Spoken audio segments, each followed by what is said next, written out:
PB, and today we are going for GCP, how to create the projects, how to create the projects, and a step to create a project. So before going the creating project, let's understand about what is the project, what is the project name and project number.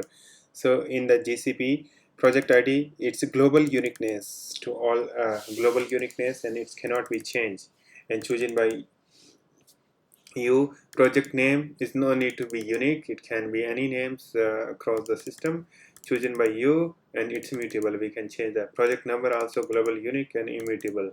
So step to here, creating project.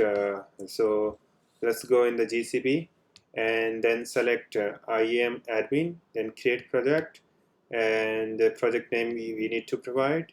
Project name we can, so here create, on click of creates, and we go here and change the project, and after the creating project we could see project name, project ID, project number. And there is another way which using cloud sale we can also create. So let's start doing the practice. Okay, so let's go. So I am admin, and then there's a create project.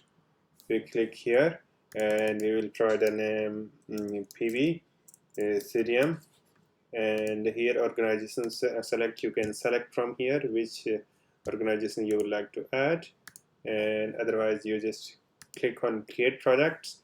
So it will going to create here, and this is how we can see the project name, whatever we gave for product name, which so we created this one.